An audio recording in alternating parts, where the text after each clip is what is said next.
Hey class, so welcome back. This is the start of week 2 of our summer semester, and we're going to talk about the idea, the concept, and the history of primitivism. So this is chapter 1903, and then after the second, after our little break, we'll go to 1907, where we're really only going to be talking about one painting, one of the most important early 20th century paintings, Picasso's Les Demoiselles d'Avignon. But first, let's deal with chapter 1903 and the ideas in there, and I'll bring in some other examples and some other ideas for you, just to try to make it more interesting and lively. So first, let's get to the definition. That's the most helpful thing. Primitivism, it's a problematic term. So a long time ago, it would have been used as a term used with it face value. That indeed there are more quote-unquote primitive cultures in the history of humanity and on the globe and so on and so forth. This now is put into quotes, right? So this is why I have primitivisms here in quotes for you, because it is a problematic term. It's a pejorative term, and it's also by and large almost always wrong. There's something wrong with this term. But because it's been so formative in history, and we'll see it forming certain the ideas of important artists in the early 20th century, it's a term we still have to deal with. So this is why we use quotes. This is why we problematize it. And it's a complex term.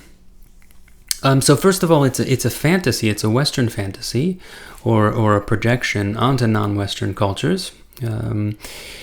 And indeed, it's a whole cluster of fantasies. So this is the definition from your book that we're working with. It's a whole cluster of interrelated fantasies. So the idea of the quote-unquote primitive would be understood as closer to origins. So like either outside of history itself, or maybe, and this is where we get to some nefarious, very debunked mythic understandings of human race. The idea that there are certain races that are like further back on the evolutionary ladder, even though they're living at the same time as other races. So all these debunked racial theories that unfortunately some people still in some ways believe in, and they were certainly operative in the 19th and early 20th centuries. This is all part of this term, so primitivism. So this return to origin, so a return to a time where there was no history, there were no complications, or maybe a time where humanity itself was at an earlier stage. This can all get wrapped up in the desire to go back to nature, a more natural state, one that's opposed to civilization, modernity, technology, and all the ways in which, let's say, cities can oppress us. This is an idea that goes all the way back to the Enlightenment, and someone like Rousseau, who thought that quote-unquote primitive man were closer to nature, and they weren't corrupted by civilization and cities and all that business. So that's where escape into nature comes in. And there's another really important component to this idea of primitivism, and that's the idea of human instincts being liberated, especially instincts based in, let's say, creativity, free creativity, but also sexuality. So you'll have a lot of these artists who will take recourse to primitivism. In some cases, you'll see they'll actually go on a primitive quest. Like their whole art practice will be leaving the West and submerging themselves into the quote-unquote primitive, in order to be more creative, to get outside the stultifying traditions of Western painting or art, but also to free up their sexuality. So the idea is sex in more primitive places are free from all the constraining morals and mores of bourgeois social of society in Europe. And so the primitive becomes like a projection of sexual desire, right, as free and easy and available. So all of these things, and we'll mainly be talking about primitivism as it relates to Africa and Oceania, though primitivism there are shades of it in what we today call the Middle East. There will be forms of primitivism going out all the way to modern day Asia and Asian cultures, and of course Latin American cultures, right? So this is a term that's had a lot of force within history, and this is probably the most important thing to realize.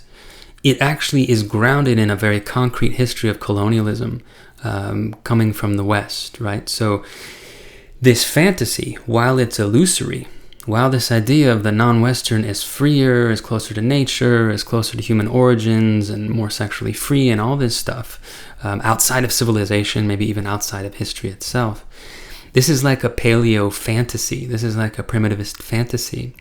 Nonetheless, it had very concrete political, social, and historical ramifications, very concrete effects, often very violent and very exploitive, and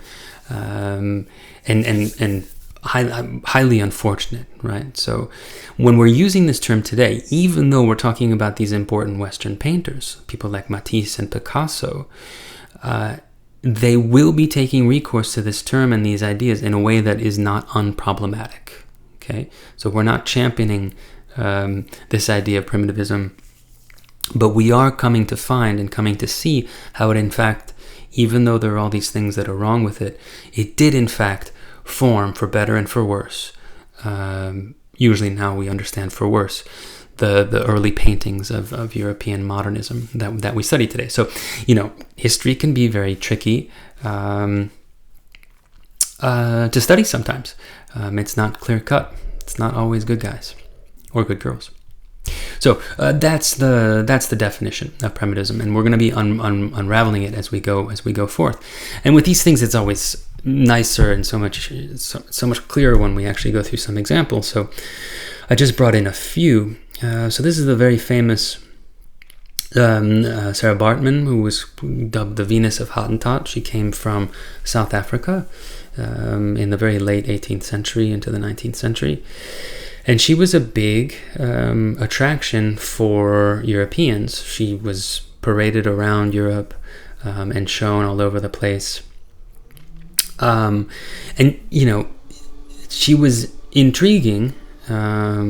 She was like this spectacle, something that would be ogled by Europeans. They would be fascinated by her, but also in some ways they would be fearful. This would be like an exotic creature, quote unquote, coming from another place that then they could then be fascinated with. And this is tragic because she was uprooted from where she lived, and then even at the end of her life, like, she had a hard time knowing where to go to. She was finally freed from having to do this, and she could kind of choose to go back to South Africa, modern day South Africa. And even then, she felt like she was in between two worlds, and the end of her life is actually her whole life in some ways is difficult and somewhat tragic. But she encapsulates this primitivist desire of sort of being fascinated by the non-Western, quote-unquote, exotic subject perfectly. So she's really quite famous for this history. Another example, which, believe it or not, this goes up into the 20th century. The last time this happens is actually mid-20th century. But you had these universal exhibitions that sprouted up all over the place in major cities in the U.S., and in Europe. And this is a very famous one from 1889, where the Tour Eiffel was built in Paris. But this is one of many. And these exhibitions, they would involve quote-unquote native villages from different parts of Africa, different parts of the non-Western globe. These villages would be set up, and then this is very much a story of the colonies. The exposition would go and take people and more or less force them, sometimes paid, but sometimes not, force them to more or less perform their culture within this unnatural setting of this exhibition. So these are now called human zoos. So there was an understanding that the reason this term comes up, which is incendiary, it's a difficult term, this term human zoo. It comes from basically human beings of different races, different cultures being treated as people simply to look at, right? So you're seeing that in this photograph, and they're sort of stuck in their villages, and then they're kind of titillating and fascinating their European imagination. So all of this is very much part of this primitive history. But of course, so are the painters of this time. So someone like Paul Gauguin, we talked about a little bit last week. He's someone who, his whole career is a primitivist escape. So he, after the stock market goes wrong, he becomes a painter. He leaves his wife and children, and eventually he ends up in Tahiti, where he basically starts living like a native, quote unquote, and paints all these fantastical scenes, these primitivist scenes, which, as your book notes, they're usually like this pastiche. He never really gets it right. Like so many anthropologists who go and study other people during this time, they're not actually trying to learn what the culture is like. They're already somewhat projecting. They have all these biases that they have that they're already projecting onto the people that they're studying. So in some ways, you can think of Paul Gauguin as an old school anthropologist through paint, who's projecting his own desires on the peoples that he's fascinated by. So he's a perfect example of how primitivism happened in paint. And we have a quote from him, from his memoir, Noah Noah, where he says, "Civilization is falling from me little by little." So it doesn't get much more clear, this idea of primitivism as a desire on behalf of a Western, in this case, artist, of leaving civilization behind. And this is a guy who was burned by a stock market crash, right? Someone who probably lost a lot of money, which made him think, oh, modernity, capitalism, Europe, it's a bad place. I've been burned by it, so I'm going to go ahead and escape and live this new life, this more simple, beautiful, primitive life in Tahiti. The irony, of course, is that Tahiti is already colonized by this point, and there's already a presence of French modernity in the colony itself. So he really has to suspend disbelief. Through his paintings are these fantasy-scapes that really don't match up with the reality of the situation. They reflect more of his desire. And there are so many examples of primitivism.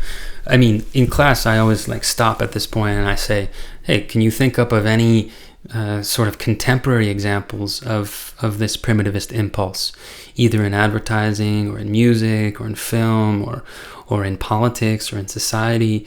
I mean, right now, the whole discourse of race, which hopefully it's finally getting a little better, or going to get better in very concrete ways with these massive protests that we're witnessing. The history of the discourse on race in this country, even very recently, does take recourse to these primitivist ideas, which are very, very nefarious, very problematic. And again, we find them in lots of different examples. So it would be endless if I showed you lots of examples. But one of the more famous would be Apocalypse Now, a really classic film by Francis Ford Coppola from 1979. If you've never seen it, you should definitely check it out. It's a classic. But it's also, in many ways, a film that has its own primitivist biases, or in some ways illustrates this history of primitivism. So there's this really wonderful scene, I'll show it to you very quickly, where the main character, and this is all based on Joseph Conrad's Heart of Darkness, an incredible book that everybody should read. He was an incredible writer. It's also a very primitivist book, so it is problematic. But the Apocalypse Now and Heart of Darkness, they both encapsulate this idea of civilization, of leaving civilization behind. So the premise of the story is that you have this general who's played by Marlon Brando in the film, who's gone deep into the Congo, and like he's just left his military duties behind, and he's become almost like this god to the natives, and he's sort of losing his mind a little bit, so he's completely left civilization. So the very premise of the story and of the film, you can tell has this type of primitivist overtones. And there's this really incredible scene where Martin Sheen, he's tasked to go find this Marlon Brando, this general who's gone MIA, gone native, quote unquote. This is the moment where he finally gets to the center of the heart of darkness, the Congo, and he comes upon all these indigenous people that live nearby. So I'll show it to you, and then you'll see how Francis Ford Coppola has emphasized certain primitivist themes in this scene.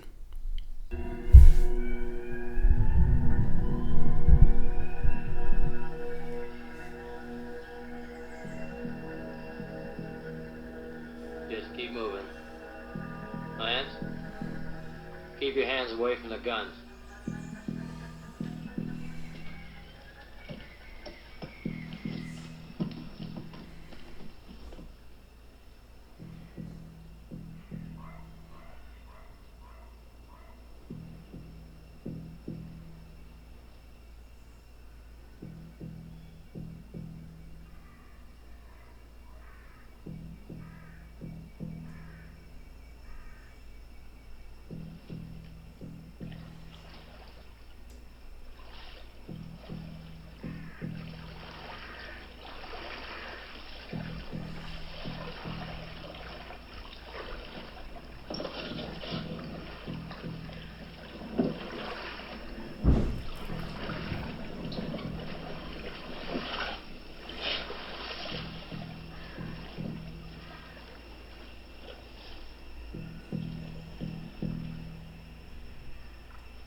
Coming in there! Them bastards attacked us! Stop them with your siren, man! Stop them with the siren!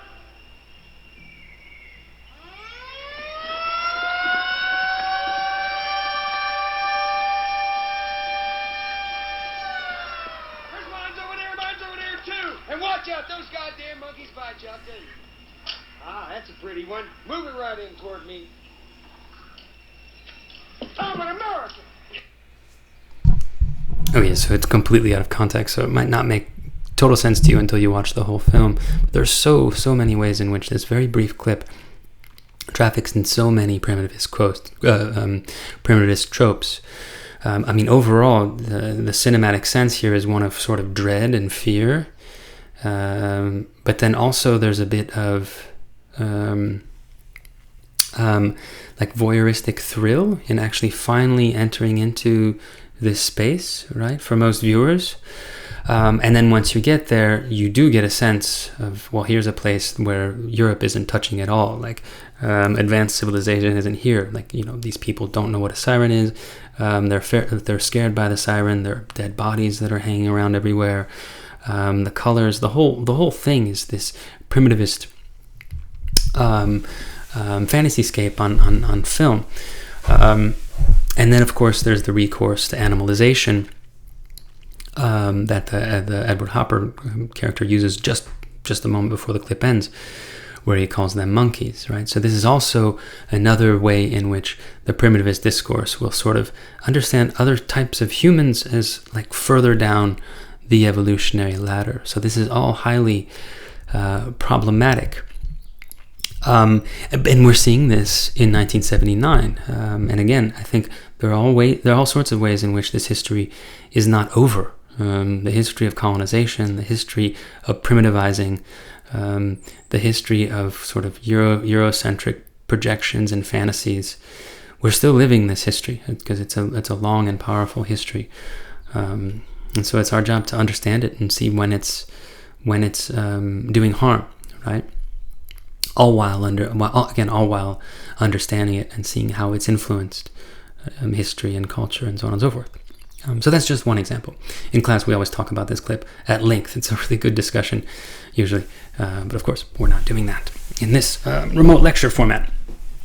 So now let's end this first part with the specific examples from the chapter. Like how does this primitivist impulse, how was it deployed in early 20th century, well, late 19th century and early 20th century modernist painting? I think there are a couple ways in which the book presents. There are probably more ways in which it's operative, but the book talks about it in a couple ways. One, this primitivist escape outside of Western culture was actually strategic. Like, this was not just an unconscious thing or totally unconscious. There was a conscious desire to escape Western culture, as we saw with Gauguin, and to sidestep Western history and modern materialism, capitalism, money, technology, so on and so forth. So there's all that. But on top of that, for painters, it also afforded an opportunity to get outside of all these old academic conventions of art. And then the latter 19th century avant-garde, so things like realism, impressionism, and neo-impressionism. So in a way, the primitivist fantasy that we're articulating here was a chance for painters like Kirchner, Picasso, Matisse. It was a way in which they could co-opt to then exit the stultifying traditions of Western painting that they saw to be a dead end, right? So in a way, non-Western culture was appropriated. I mean, we would call this in some ways cultural appropriation.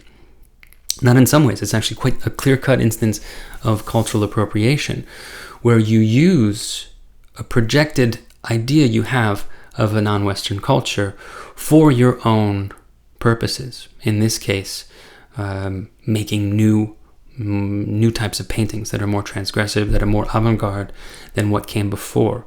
So the non-Western cultures and the primitivizing of these non-Western cultures were a tactic. They were a way in which to step outside of academic conventions that even Matisse in La Bonne Heure de Vivre from last class didn't quite do completely yet, right?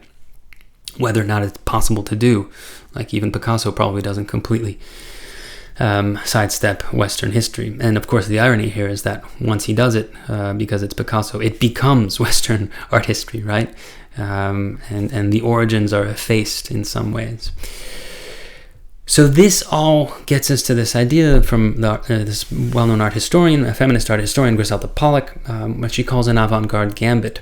And so through this recourse into primitivist imagery and non-Western cultures, often tribal objects, she said that these artists undertook this avant-garde gambit, which is a type of one-upsmanship.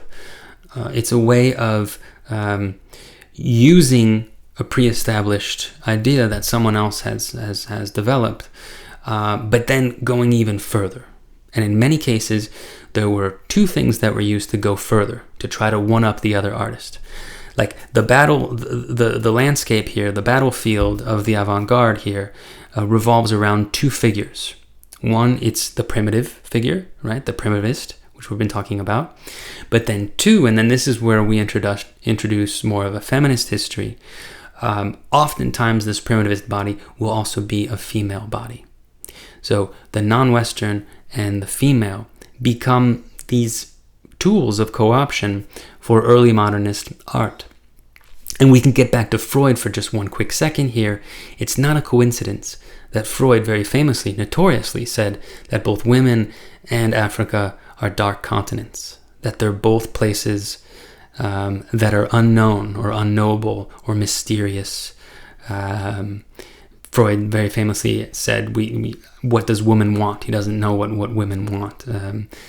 because they're more irrational, supposedly more irrational, more mysterious, and closer to nature and elusive, and so on and so forth.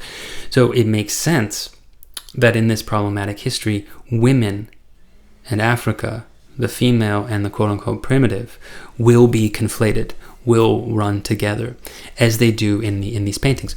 So if we go back to 1863, we can see how different the history of painting would have been. In the just after the midpoint of the 19th century, here you have someone like Alexandre Cabanel, The Birth of Venus, where you have the female, but she is not in any way otherized. She's not in any way made to be racially other. So you don't yet have this primitivizing impulse in a painting like this, which would have been beloved. I think it won the Salon of that year in 1863. The reason I show this to you is that we have the beginnings of the conflation between the primitive and the female in, that's a wrong date, very much a wrong date. Let me change that for you. It should be 1865. My memory serves me right. Of around that time, probably the most notorious painting around the time of a painting like this would have been Manet's Olympia. So, oh my goodness, there have been so much. There's a whole literature of this painting, which I can't get into. But essentially, Manet has depicted a prostitute, the female, and she's actually quite, in some ways, empowered, which was very, like she's looking right at you. She seems to be covering up her sex, and so she seems to be in some ways in a commanding posture. This was really problematic for critics at the time. So there's the female, but then there's also much more, maybe much more subtly or not subtly, racial themes in this. So you have the black cat, the animal, and then the African servant who's helping Olympia, who's the prostitute. So imagine like this is in her brothel or whatever. And so a lot of critics at the time understood the black body and the animal body as almost fusing, that they're both in some ways threatening. The clean white Western female, who herself is not clean because she's a prostitute. So for critics at the time, it was a double whammy. Here you have the threatening female figure of the prostitute, not like just a goddess who's simply nude, but a naked prostitute. And then this is where the primitivizing themes come in already in Manet. This is realism. Through the servant and through the animal, who were, because there were these horrible theories of race at the time, were deemed to be more primitive, backwards, animalistic, so on and so forth, right? So this history is already playing out in this very famous painting, Olympia from 1865. A painting that Gauguin loved. You'll remember reading from the chapter, he even copied it, he made a copy of it. And then this is where the Avantgarde Gambit comes in. He makes a painting called The Spirit of Dead Watching, where he seems to be referencing Manet. He's doing it through his own primitivist escapism. This is a young wife that he had in Tahiti. It's a story of him coming in and she looks scared. And I always find he talks about this in his writings, and I find it kind of disturbing because he says she looked scared and she had this gleam in her eyes, and he thinks, oh, it's because she thinks there's a spirit in the room, and so he has this black spirit lying on the bed. This is the spirit of the dead. But of course, maybe she was actually scared of him, right? Something the primitivist wouldn't be able to wrap his head around, because he's sort of the unmarked subject in the whole equation. Well, whatever the case may be, he's referencing Manet, the female nude on a bed, looking at the viewer, but he's trying to one-up Manet at the same time. And your book talks about this quite a bit. Like, he one-ups her because this actually is a non-Western, this actually is a racially other body. She's been made to be more subordinate, so she's lying on her belly. And so there's this sovereign position of the viewer of this painting, being able to see her backside, It's clearly like a sexualized form of voyeurship.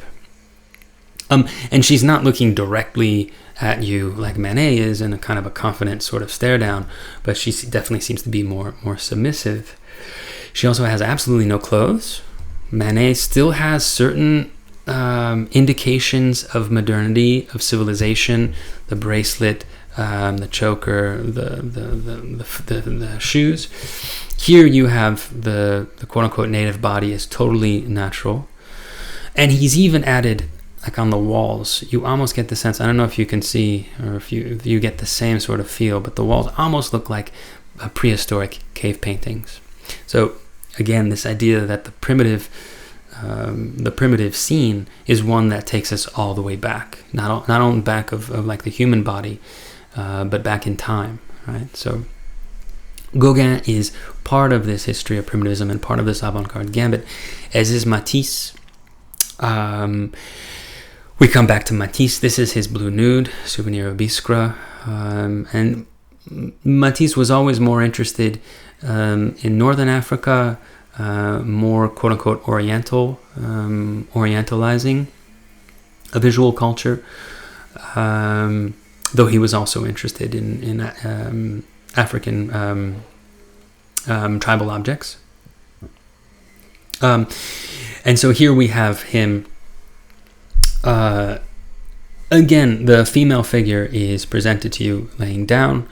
Here, it's arguably more of a return to nature in this primitivizing way. It's almost as if the body is emerging from this very Matisse natural landscape. Her body has been contorted in such a way. The book makes a lot of this, especially her buttocks. It's as if like her whole body has been torqued. And he's definitely tapping into the trope of African tribal objects, which often have exaggerated human figures. So he's using what he would have deemed to be primitive objects as formal solutions for his paintings. So this would definitely be a type of orientalizing. And someone like Kirchner too, who we'll end up talking more about. He's part of Die Brücke, one of the German expressionist groups. So we'll talk about more about Kirchner in a few weeks. But this is his girl under a Japanese umbrella. And all of these, these all have, it's very obvious what they have in common. The female form, subordinate to an assumed male gaze, a male viewer. And then the body in some ways being violently... to different degrees, violently manipulated and sexualized. And in Kirchner's case, his primitivizing escape is more towards, let's say, Japanese culture. And we even know that in his studio, he had all these sort of pornographic drawings all over the place, living this bohemian lifestyle in Dresden. And so they're pretty graphic images of sexual goings-on up on top of this girl under a Japanese umbrella from 1909. And so I'm going to leave you for this first half of class. I think we've done a really good job of unpacking how problematic and how multi-pronged how multi-pronged this idea of primitivism is. One last thing to note, which I think maybe is the most interesting part of the reading, which is by Hal Foster. He says that all these images of Gauguin's, of Matisse, of Kirchner, and as we'll see, Picasso, they all seem to express through the primitivizing of both women and non-Western races, or non-white races, or non-Western cultures. They all seem to express a straightforward form of like masculine control and mastery. And yet, is there another way that we can read this? That, in fact, even though they look like they're expressing confident mastery, what if the paintings themselves betray beneath like an anxiety that in real life these artists did not have this mastery? That they were in fact anxious about not having mastery either over women or over other cultures, right? What if, in fact, that these paintings, which are again projections and fantasies. Matisse even says, like, if I ever saw a woman like this of his blue nude, he would run away. Right? He says, I make a picture. I don't make a person. What if this is actually a way to deal with anxiety that the artist had? So again, this would be more of a psychoanalytic interpretations of these paintings, almost like this happens a lot. Let's say, quote unquote, toxic masculinity. It's almost like this domineering alpha sort of attitude that you might be able to find in certain people. That if you scratch the surface just a little bit, you realize, oh wow, this is like compensating for some sort of weakness, some sort of anxiety, right? The real big tough guy who in fact is just overcompensating for some other vulnerability that's much deeper inside, that is then disavowed or doesn't want to be recognized, or just wants to like ignore or repress, right? So that's the way how Foster is reading these, that these may be an expression of this kind of disavowed vulnerability, and just this wish to be the master, but in real life not being the master. So I hope that makes sense. I'm still in the country, so you heard a weed whacker out there a little bit. I apologize for that. I don't think it'll really get in the way of the sound, but I just wanted to explain why you're hearing a weed whacker towards the end of this lecture. So more in a moment, but go ahead and let's take our break.